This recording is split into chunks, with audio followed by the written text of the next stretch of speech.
પગલાં થવાની ચમનમાં બધાને ખબર થઈ ગઈ છે। ઝુકાવી છે ગરદન બધી ડાળીઓએ, ફૂલોની એ નીચી નજર થઈ ગઈ છે।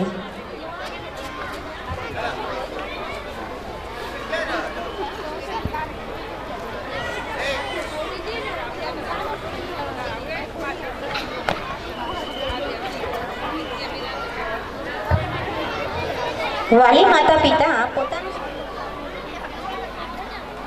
દીપ જ્યોતિ પરમ જ્યોતિ, દીપ જ્યોતિ જનાર્દનમ, દીપમ કરોતુ કલ્યાણમ, આરોગ્યમ સુખ સંપદ, દ્વેષ બુદ્ધિ विनाशाय, ज्योति प्रदीप्ताय ब्रह्म ज्योति नमोस्तुते, ब्रह्म ज्योति प्रदीप गुरुर ज्योति नमोस्तुते।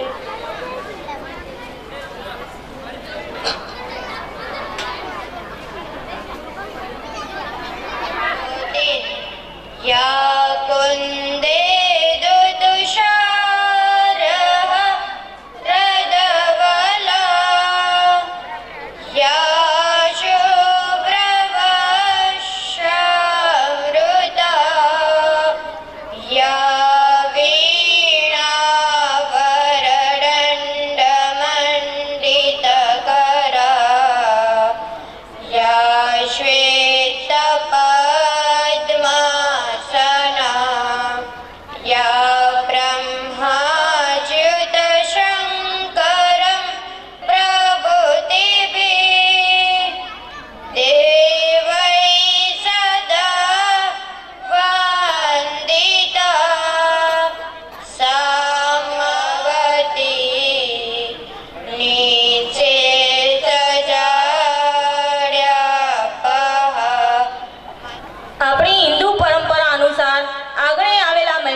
बालिकाओं जेना शब्दों से स्वागत करते हैं हम।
વિદ્યાભારતી ગુજરાત પ્રદેશ સંલગ્ન લોક કલ્યાણ ટ્રસ્ટ સંચાલિત શ્રી સરસ્વતી શિશુ મંદિર રાધનપુરમાં આપ સર્વેનું હાર્દિક સ્વાગત છે. આજે વિદ્યાલયના બીજા દિવસનો વાર્ષિકોત્સવ આપણે શરૂ કરવા જઈ રહ્યા છીએ ત્યારે મંચસ્થ મહેમાનશ્રીનો સ્વાગત પરિચય કરાવું. આજના કાર્યક્રમના અધ્યક્ષ શ્રી ડૉક્ટર વિજયભાઈ ચંદુલાલ સુથાર જાણીતા તબીબ છે, એમસાઈ હોસ્પિટલ ધરાવે છે, બીજેપી ડૉક્ટર સેલ જિલ્લા કન્વીનર છે, રાધનપુર BHMS BAMS એસોસિએશનના પ્રમુખશ્રીનું દાયિત્વ નિભાવે છે. આપણા વિદ્યાલયના પૂર્વ વાલી છે, વિદ્યાલયના દાતા પણ છે અને જ્યારે પણ વિદ્યાલયની જરૂર પડે છે ત્યારે અવારનવાર આપણા વિદ્યાલયમાં સહયોગી થાય છે. તો વિજયભાઈનું સ્વાગત કાર્યક્રમના સહસંયોજક અને કક્ષા 8ના વર્ગાચાર્ય ધવલભાઈ દરજી કરશે. શ્રી ધવલભાઈ દરજી પુષ્પ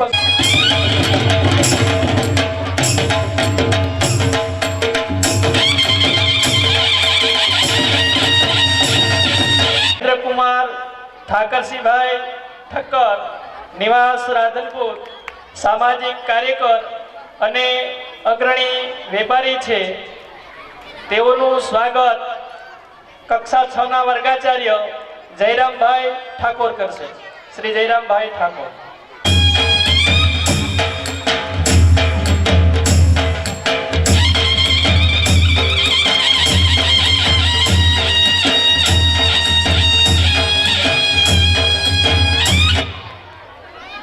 આજના કાર્યક્રમના અતિથિ વિશેષ શ્રી દિનેશચંદ્ર રઘુરામભાઈ અખાણી બાભરવાડા બાભરના વતની છે, હાલ રાધનપુરમાં નિવાસ કરે છે, જગદીશ ટ્રેડિંગ કંપની નામની દુકાન ધરાવે છે, રાધનપુરના અગ્રણી વેપારી છે. તેઓનું સ્વાગત નગરપાલિકાના પૂર્વ કારોબારી ચેરમેન, વર્તમાન નગરપાલિકા કોર્પોરેટર, વિદ્યાલયમાં વ્યવસ્થાપકશ્રીનું દાયિત્વ નિભાવે છે તેઓ શ્રી ઈશ્વરભાઈ પરમાર, ઈશ્વરભાઈ પંચાલ તેમનું સ્વાગત કરશે. ઈશ્વરભાઈ પંચાલ.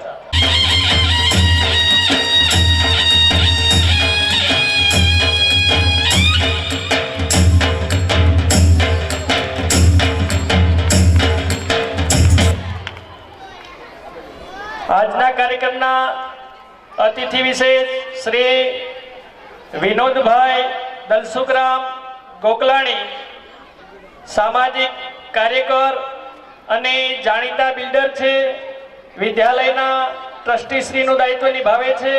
તેમનું સ્વાગત વિદ્યાલયના હિસાબનીશ શ્રી અમથુભાઈ પરમાર કરશે. શ્રી અમથુભાઈ પરમાર.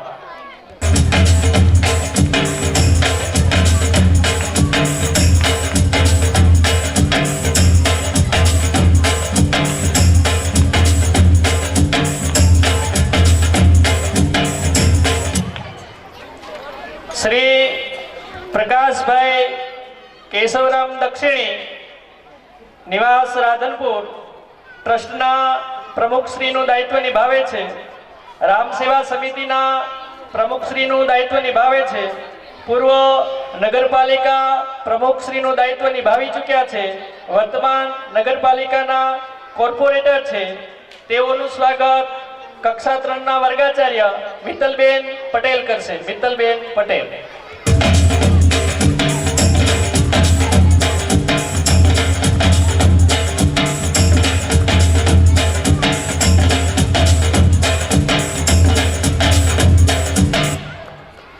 શ્રી ધીરાભાઈ રવાભાઈ ઠાકોર મૂળ બંધવડના નિવાસી, શ્રી સરસ્વતી શિશુ મંદિર પ્રાથમિક વિભાગના પ્રધાનાચાર્ય, રાધનપુર સંકુલ પ્રમુખનું દાયિત્વ તેઓ શ્રીનું સ્વાગત કરશે.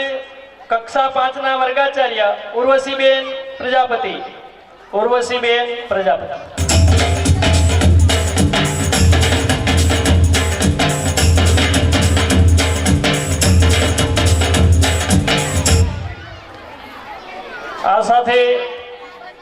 સ્વાગત પરિચયનો કાર્યક્રમ અહીં પૂર્ણ કરીએ છીએ. અસ્તુ ભારત માતા કી જય. કલ્યાણ ટ્રસ્ટ રાધનપુર સંચાલિત શ્રી સરસ્વતી શિશુ મંદિર શિશુ વાટિકા પ્રાથમિક વિભાગના વાર્ષિક ઉત્સવના દ્વિતીય દિવસના કાર્યક્રમમાં ઉપસ્થિત કાર્યક્રમના અધ્યક્ષ મહોદય, અન્ય મહેમાનશ્રી, સંસ્થાના પ્રમુખશ્રી, પ્રધાનાચાર્ય, આચાર્યગણ, કાર્યક્રમને પ્રોત્સાહિત કરવા માટે ખૂબ મોટી સંખ્યામાં ઉપસ્થિત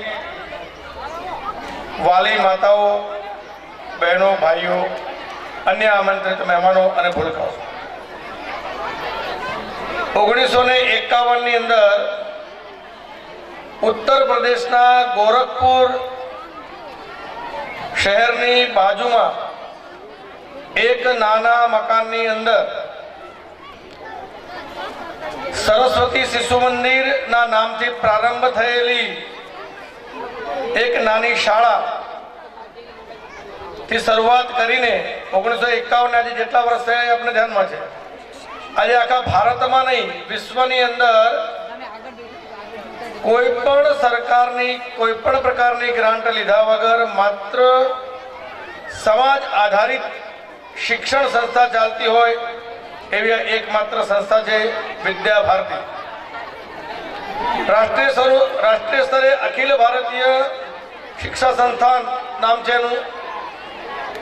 ભારત વર્ષમાં બધા જ વિસ્તારોમાં, ગિરિકંદરાઓમાં, જંગલોમાં, ઝૂંપડીઓમાં, દરિયાઈ બેટમાં, શહેરોમાં, ગ્રામીણ વિસ્તારમાં, સરહદી વિસ્તારોમાં, સીમા પર દરેક જગ્યાએ આ પ્રકારના શિક્ષણના માધ્યમથી સમાજ પરિવર્તનનું કામ કરતી સંસ્થા એટલે આપણી વિદ્યા ભારતી સંસ્થા. આંકડાકીય માહિતી ગઈકાલે આપણા ટ્રસ્ટી વ્યવસ્થાપક શ્રી ચંદુભાઈ દવે આપી છે. પરંતુ સંસ્થા શું કરવા માંગે છે? આપે વર્તમાન શિક્ષણની જબરદસ્ત હરીફાઈમાં પણ આપના બાળકને આ સંસ્થાના શિક્ષણ મેળવવા માટે પ્રથમ પ્રાયોરિટી આપી છે. તો એની પાછળનું કારણ આપને પણ થોડું ધ્યાનમાં હશે અને એ જે કંઈ મેળવે છે એની પણ આપને ખબર છે. એટલે માત્ર શિક્ષણ નહીં, વર્તમાન શિક્ષણની દ્રષ્ટિએ આપણે જોઈએ તો આપણને ખબર છે કે કેટલું મોંઘું શિક્ષણ થયું છે. આજકાલ તો ફીના બાબતમાં જબરજસ્ત યુદ્ધ ચાલી રહ્યું છે. યુદ્ધ કહું છું, વાલીઓ અને સંસ્થાઓ સાથે યુદ્ધ ચાલી રહ્યું છે. સરકાર અને ટ્રસ્ટી મંડળો સાથે જબરજસ્ત મડાગાંઠ પડેલી છે. અને આ બધાની પાછળ શું છે? તો સંસ્થાઓને મોટી આવક જોઈએ અને જે વાલીઓ સંસ્થામાં બાળકને મૂકે છે એને પોતાનું બાળક ફર્સ્ટ ક્લાસ ડોક્ટર કે વકીલ કે એડવોકેટ કે અન્ય કોઈ એ કરીને ડિગ્રી મેળવે એના માટેનો પ્રયત્ન છે. રાષ્ટ્રીય હિતનો વિચાર, સમાજનો વિચાર, દેશનો વિચાર, આપણી સંસ્કૃતિનો વિચાર, આવો કોઈ વિષય ત્યાં નથી. એટલા માટે ત્યાં પર્સન્ટેજથી ચાલે, ટકાવારીથી ચાલે. પુસ્તકીય જ્ઞાન દ્વારા ટકાવારી મેળવી, મેરિટ મેળવી અને એ પોતાનો આર્થિક ઉપાર્જન કરવાનું કામ કરે છે. અન્ય સંસ્થાઓ જે ચાલે છે એ માત્ર આર્થિક ઉપાર્જન, ભણનારનું પણ આર્થિક ઉપાર્જન, ભણાવનારનું પણ આર્થિક ઉપાર્જન, આ પ્રકારના વિષય ચાલે છે. જ્યારે આપણી સંસ્થા એ બાળકનો સર્વાંગીણ વિકાસ, બાળક બધા જ ક્ષેત્રમાં નિપુણ બને, હોશિયાર બને, એને માત્ર એની ચિંતા નહીં પરંતુ પરિવારની ચિંતા, પાડોશીની ચિંતા, સંસ્કૃતિની ચિંતા, ધર્મની ચિંતા, રાષ્ટ્રની ચિંતા આ કરવાવાળું બાળક બને. બધાના સુખે સુખી, બધાના દુઃખે દુઃખી, આ પ્રકારનું તૈયાર કરવાનું કામ એ સરસ્વતી શિશુ મંદિર વિદ્યાલયનું કામ છે. આજે આપણે કાર્યક્રમ નિહાળી રહ્યા છીએ તો આપણને ખબર છે આપણા બાળકની અંદર કૌશલ્ય શું છે એ આપણને અહીંયા સ્ટેજ ઉપરથી એના અભિનયના માધ્યમથી ખબર પડે. ખૂબ થોડા સમયમાં, ટૂંકા સમયમાં આપણે આ બાળકોને તૈયાર કર્યા છે. એમની કલાઓને બહાર લાવવાનો પ્રયત્ન આપણે કર્યો છે. આપ સૌ વાલી આ કાર્યક્રમને નિહાળો છો, સહયોગ આપો છો, પરંતુ આગળ આ સંસ્થા સમાજ આધારિત સંસ્થા છે. સમાજ દ્વારા જ આનું પાલન પોષણ અને સંચાલન થાય છે. એટલે એમાં આર્થિક સહયોગ પણ આવે, વસ્તુના રૂપમાં પણ આવે, અન્ય રીતે પણ આવે. આપ અનેક રીતે સહયોગ કરી શકો છો. નવા વર્ષની અંદર હવે શિશુ વાટિકાનો પ્રવેશ શરૂ થશે. આપણા બાળકના 3 વર્ષ પૂર્ણ થયા છે તો તરત જ એની નામ નોંધણી થશે. એના પછી એનો સાક્ષાત્કાર થશે અને બાળકની પ્રવેશની પ્રક્રિયા થશે. ઉપસ્થિત વાલીઓ સંસ્થાને કેવી રીતે સહયોગી થઈ શકે? તમે કહ્યું કે આર્થિક સહયોગ પણ આપી શકો, સંસ્થામાં કોઈ કામ માટે સહયોગ આપી શકો. આ સિવાય આપણા પાડોશી સગા સંબંધી મિત્રોને 3 વર્ષના બાળકને અહીંયા પ્રવેશ આપો એ પ્રયત્ન કરી, સંપર્ક કરી અને પણ આપ સહયોગી થઈ શકો છો. સંસ્થાના વિકાસ માટે વર્તમાન સંદર્ભમાં, વર્તમાન સમયમાં જે કેટલીક આવશ્યકતાઓ છે હું આપની સામે મૂકું છું. આપ એનો યોગ્ય અને પોઝિટિવ સહકાર આપશો એવી અપેક્ષા રાખું છું. વિદ્યાલયમાં આમ તો હવે દરેક વિદ્યાલયોમાં, સંસ્થાઓમાં, દુકાનોમાં, ઇન્ડસ્ટ્રીઝમાં, વર્કશોપમાં બધે સરકારનો નિયમ પણ છે સીસીટીવી કેમેરા લગાવવા. તો આપણી વિદ્યાલયમાં પણ સીસીટીવી કેમેરા લગાવવાની યોજના બની છે. અંદાજિત 1 લાખ રૂપિયાનો ખર્ચ છે. આપ એક દાતા, 1 વાલી, 2 વાલી, 3 વાલી, 4 વાલી ભેગા થઈ અને આ એક વિદ્યાલયનું સારું ભગીરથ કાર્યમાં સહયોગી દાતા બની શકો છો. વિદ્યાલયમાં કાર્યક્રમ બતાવવા માટે આજકાલ આધુનિક ટેકનોલોજી, વિજ્ઞાન ટેકનોલોજીનો વિકાસ થયો છે. એ સંદર્ભે પ્રોજેક્ટર હોય તો બાળકને સારી રીતે અને સરળ રીતે કોઈ પણ વિષય સમજાવી શકાય. એના માટે પણ આપણી જરૂરિયાત છે. 51,000 રૂપિયાનો અંદાજિત ખર્ચ છે. એમાં પણ આપ સહયોગ કરી શકો છો. વિદ્યાલયમાં વારંવાર આ કાર્યક્રમના સંદર્ભમાં ઝેરોક્સ કોપી, ફોટોકોપી કરવાની જરૂર પડે છે. 25,000નું મશીન અંદાજિત એનો ખર્ચ છે. એમાં પણ આપ સહયોગી થઈ શકો છો. આ સિવાય આપ દરેક વાલી સૌથી મોટો સહયોગ એ સમયનો હોય છે. જ્યારે પણ આપણને બોલાવવામાં આવે વિદ્યાલયમાં કાર્યક્રમ સંદર્ભી અથવા અન્ય માટે તો અચૂક ઉપસ્થિત રહી સમય આપો. અન્ય વાલીઓ શિક્ષણ સાથે જોડાયેલા છે. શિક્ષણ સિવાય પણ જે વાલી અન્ય વ્યવસ્થામાં જોડે એને પણ શિક્ષણમાં રુચિ છે, વ્યવસ્થામાં રુચિ, એવા સર્વે વાલી માતાઓ બહેનોનું હું સાદર નિમંત્રિત કરું છું. આવો વિદ્યાલયને આપણું બનાવીએ. આપણે સૌ સાથે મળીને વિદ્યાલયને એક શ્રેષ્ઠ વિદ્યાલય બનાવવાનો પ્રયત્ન કરીએ. અસ્તુ. ભારત માતા કી જય. ખૂબ ખૂબ અભિનંદન. કાર્યક્રમ છે એને નિહાળવાની આપણી તાલાવેલી સમજી શકીએ છીએ. મારા ભાગે 2 જવાબદારી આપી છે, હું ઝડપથી પૂર્ણ કરવા પ્રયત્ન કરું છું. આપણા બાળકો વિદ્યાલયમાં શિક્ષણની સાથે સાથે જે પ્રવૃત્તિઓ કરે છે અને એમાં જેમણે સિદ્ધિઓ પ્રાપ્ત કરી છે એ આ સમયે આપની સમક્ષ મૂકવી બિલકુલ વ્યાજબી છે અને અમારી ફરજ પણ છે. તો ચાલુ શૈક્ષણિક વર્ષના પ્રથમ સત્રમાં હારીજ મુકામે વૈદિક ગણિત પ્રશ્ન મંચની એક સ્પર્ધા વિદ્યા ભારતી દ્વારા યોજવામાં આવી, જેમાં આપણા વિદ્યાલયના શિશુ વર્ગમાં પ્રથમ નંબર પ્રાપ્ત કર્યો આપણા વિદ્યાર્થીએ અને બાળ વર્ગમાં 3જો નંબર પ્રાપ્ત કરી વિદ્યાલયને ગૌરવ અપાયું છે. આપણી સૌની ફરજ થાય છે કે તાળીઓના ગડગડાટથી આપણે વધાવી લઈએ. સાથે સાથે હારીજ મુકામે સંકુલ કક્ષાના ખેલકૂદમાં ભાઈઓ તથા બહેનોની બંને ટીમોએ ભાગ લીધો હતો અને ગૌરવની વાત એ છે કે બંને ટીમો પ્રથમ નંબર પ્રાપ્ત કરી વાલીઓને અને અમને બધાને ગૌરવ અપાવ્યું છે. એ સાથે સાથે રાજ્ય સરકાર તરફથી જે સ્પોર્ટ્સ ક્લબ ચાલે છે એના દ્વારા દરેક વિદ્યાલયમાંથી જે વિદ્યાર્થીઓની પસંદગી કરવામાં આવે છે. આપણી શાળાના 5 વિદ્યાર્થીઓ એમાં પસંદગી પામ્યા છે. મિત રમેશભાઈ ચૌધરી, યશ મિતેશભાઈ પ્રજાપતિ, મહેન્દ્ર નારાયણભાઈ ડાંગર, અનિતાબેન શંકરભાઈ ચૌધરી, નિરાલીબેન જીતેન્દ્રભાઈ સોની આ પાંચેય બાળકોએ હવે રાજ્ય સરકાર તરફથી હોસ્ટેલની શિક્ષણની અને રમતગમતના સાધનો સહિતની એ લોકોને સગવડ પ્રાપ્ત થશે. દરેક વિદ્યાર્થીના ખાતામાં રાજ્ય સરકાર તરફથી 750 રૂપિયા દર મહિને જમા કરવામાં આવશે.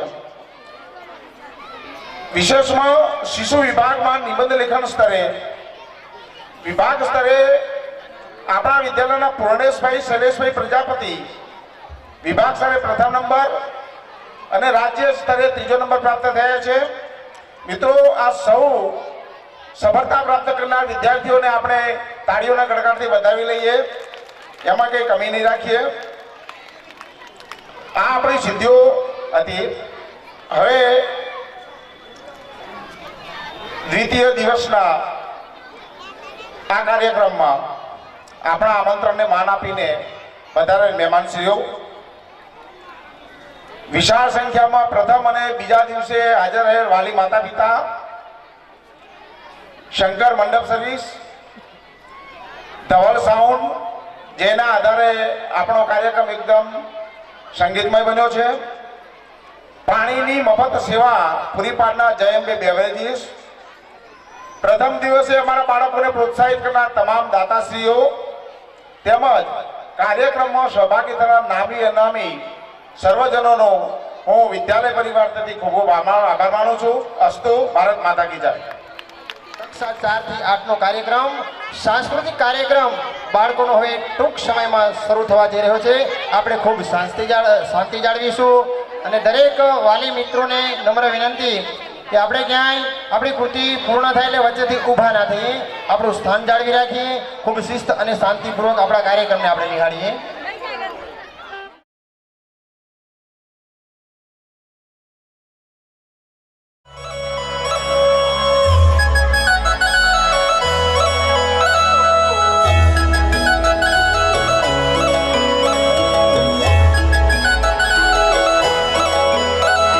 શેરમાં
ने मेहनत करके धन कमाया था। उसने कमाया हुआ धन अपने बिस्तर के पास पड़े संदूक में बंद करके रखता था।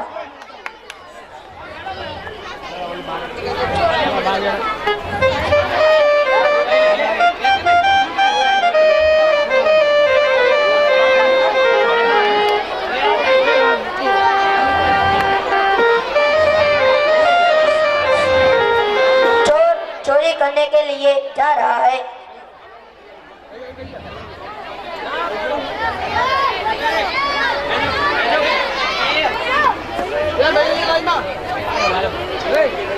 चोर चोरी कर रहा है।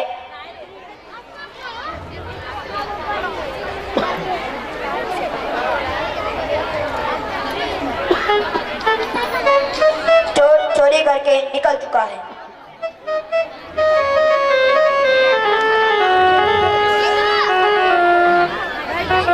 अब मणिलाल जागते हैं और आगे क्या करते हैं वो हम देखेंगे।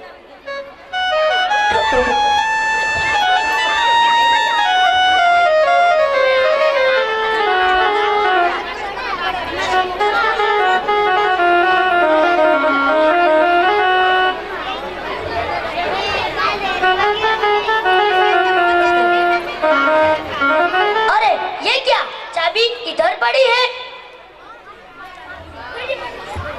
अरे मैंने तो सिंदूक पर ताला लगाया था, अजीब बात है। हे भगवान, रमेश रमेश! नहीं तो आप जी हुजूर, आपने बुलाया? मेरा सारा धन चोरी हो गया है। क्या कल रात तुमने हमारे घर के पास किसी अजनबी को देखा था? नहीं हुजूर, मैंने किसी अजनबी को नहीं देखा। हे भगवान, मेरा सब कुछ चला गया। अब मैं क्या करूंगा? मेरा धन कैसे वापस आएगा? क्यों ना आप शहंशाह अकबर पर पास जाए, शायद वो आपकी मदद कर सके। हाँ, अब यही करना होगा। चलो।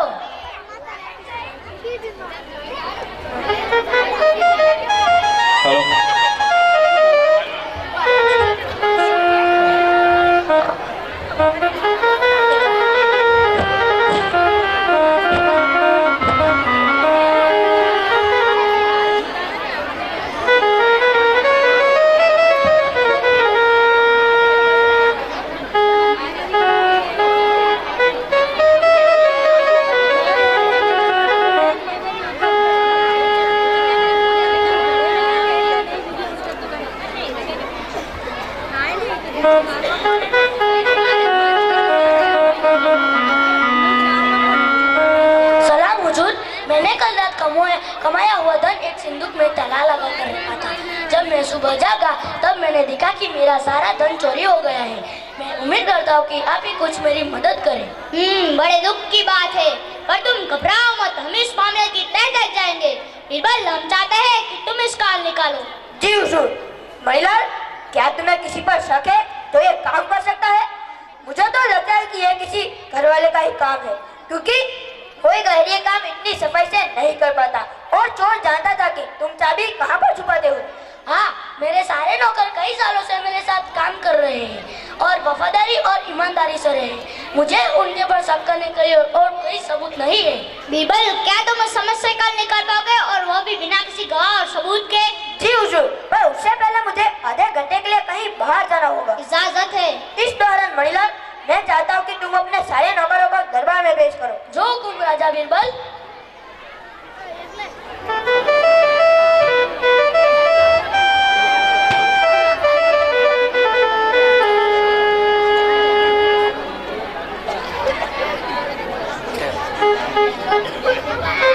बीरबल, तुम ये लकड़ियाँ लेकर दरबार में क्यों आए हो? थोड़ी देर में सब समझा दूंगा हुजूर। उससे पहले मैं चाहता हूँ कि तुम सब एक एक लकड़ियाँ अपने पास रख लो। ये लो, ये लो, ये लो, ये तुम ले लो, ये। हुजूर, ये जादुई लकड़ियाँ है। ये लकड़ियाँ मुझे एक महान साधु ने दी थी, जिनको वर्षों की तपस्या के बाद भगवान ने दी थी। ये एक ही लंबाई की है और इनमें बहुत शक्ति है। इनमें से चोर के पास जो भी लकड़ी होगी वो लंबी हो जाएगी और पता चल जाएगा कि चोर कौन है। बीरबल, तुम्हें पूरा यकीन है कि ये जादुई लकड़ियाँ हैं? हाँ हुजूर, मैंने इनका काफी बार इस्तेमाल किया है। तो फिर ठीक है, हम चाहते हैं कि तुम सब कल दरबार में हाजिर हो।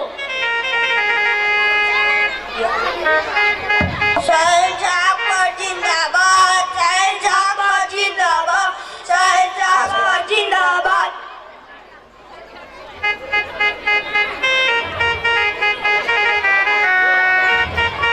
अब मैं क्या करूं? यही ठीक लगता है।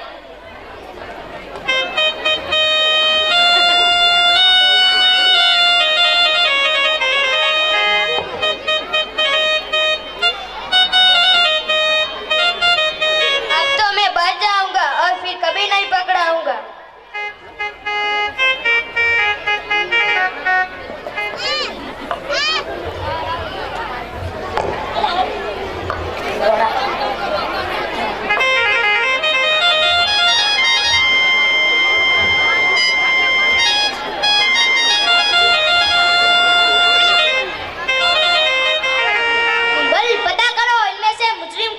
अभी लीजिए हुजूर, मैं चाहता हूँ कि तुम सब अपनी अपनी लकड़ियाँ मुझे दे दो ताकि मैं उनका माप ले सकूं। लाओ। हुजूर, इस नौकर ने चोरी की है। इसकी लकड़ी एक माप छोटी है, बाकी की लकड़ी इससे लंबी है। ये कोई जादुई लकड़ियाँ नहीं थी, ये मामूली लकड़ियाँ थी जो एक ही लम्बे में काटी हुई थी। ये चोर था, इसलिए इसने सोचा कि इसकी लकड़ी लंबी हो जाएगी और ये पकड़ा जाएगा, इसलिए इसने लकड़ी को काट दिया। ये नहीं हो सकता, ये मेरा पक्का दोस्त है, मैं उसे पूरी तरह जानता हूँ, ऐसा कुछ भी नहीं कर सकता। हुजूर, ये झूठ है। हाँ, ये ठीक बोल रहा है, ऐसा कुछ भी नहीं कर सकता हुजूर। ये नहीं हो सकता, ये तो परसों रात मेरे साथ ही था।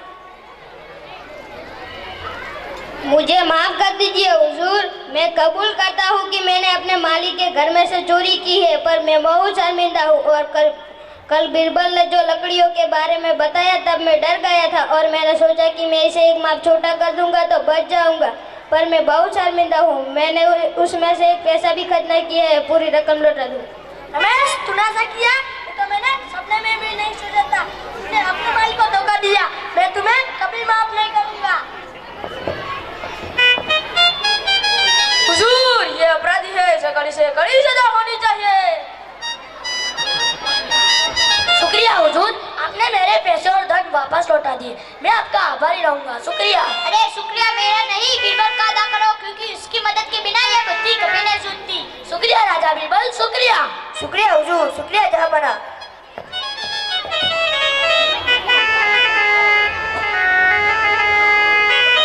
इंसान अपने बुरे कामों को छुपाने की कोशिश करता है, पर बुराई या गलत काम कभी नहीं छुप सकता। कुदरत आज या कल उसका पर्दाफाश कर ही देती है।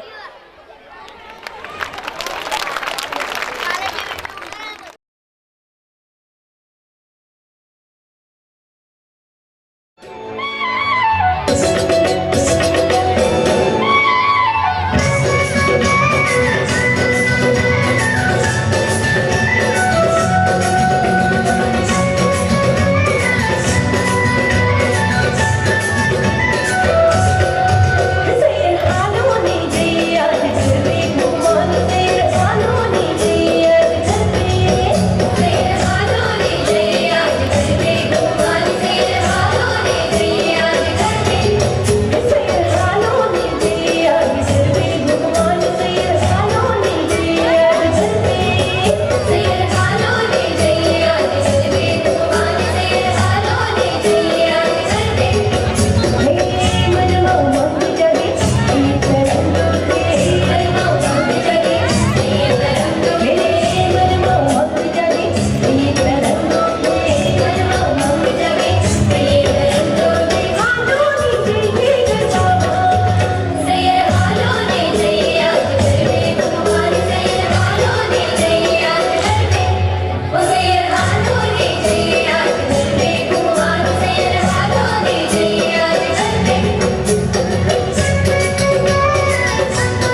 ટ્રસ્ટીઓ તથા મારા વાલા ભાઈ બહેનોને મારા પ્રણામ.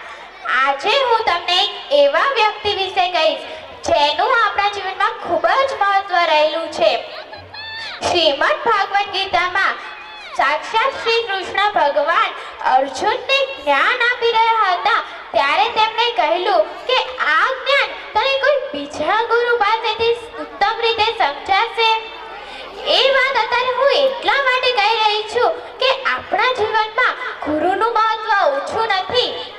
ગુરુ એક એવા વ્યક્તિ આપણા જીવન સાથે જોડાયેલા છે કે જ્યારે આપણા જીવનનો માર્ગ નક્કી કરવાની ઉંમર આવે ને ત્યારે આપણા જીવનને કેડી કંડારી આપે છે.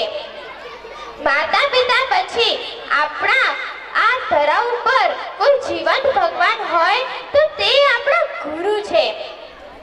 ઇતિહાસમાં પણ શિવાજી સમયે ગુરુ રામદાસ વગર તેઓ સૌર્યની પરાકાષ્ઠાએ ન પહોંચી શક્યા હોત.